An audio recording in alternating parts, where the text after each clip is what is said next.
So what we have here today is a new type of Range Rover for a new type of customer. We call it the Range Rover Velar, which that name originates from the first Range Rover prototypes that were made back in the late 60s. The word Velar is Latin for the word to veil, to hide, because it was a prototype.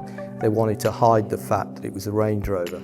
So we thought that was a very appropriate name for this vehicle, which sits between the Range Rover Evoque and the Range Rover Sport. So it's an additional member of the Range Rover family. This vehicle is, I think, a pivotal vehicle for the Range Rover family. It will bring new customers. Design is at its very core.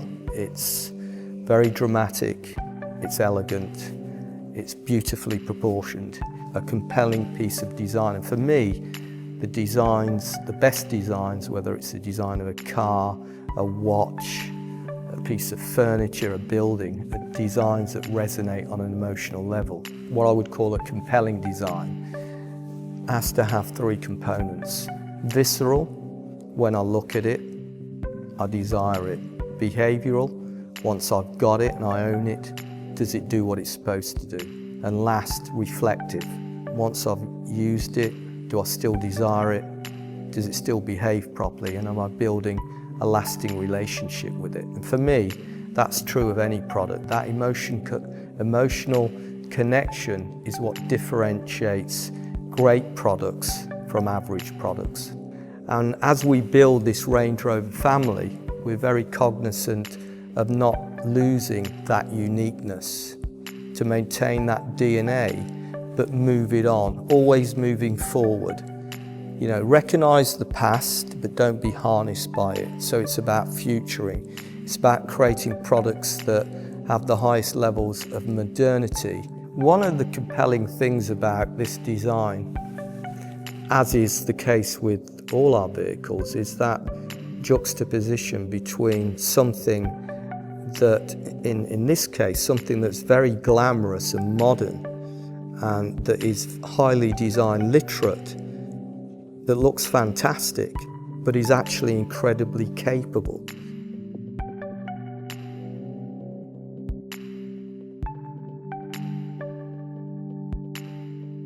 I am modernist. Modernism at its very heart is about reductionism. And my view is when you're designing something, less is more.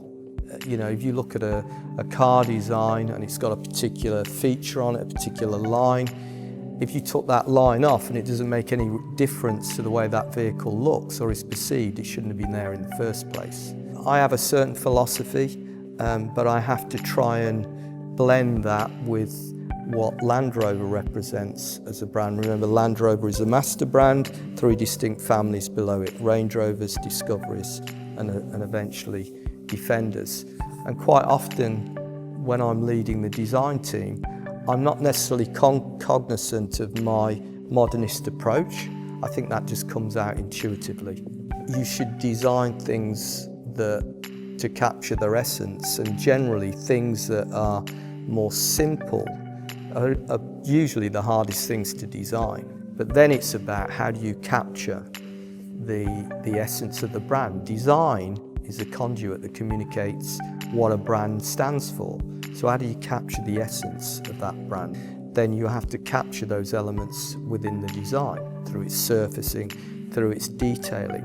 It's about careful, creative, intellectual thought, construction, really thinking about what you're doing. Now, you can have a thought, you put that on paper and then into a model, and it may not work, but it's an iterative process which starts at one place and may end up somewhere completely different. Invariably, the best designs are the ones that you get to them quite quickly. This is one of them.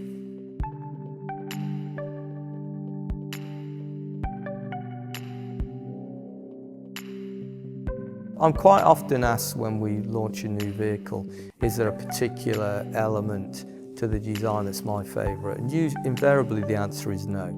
For me, a design has to work in its completeness. It's a sum of its parts. You need to look at it in its entirety. I'm very excited about Born because it's something that's dear to my heart, in that this notion of promoting business through creativity at its very core, I think is unique. It's a very refreshing approach that recognises the importance of creativity. So for me, there'd be nothing without creativity.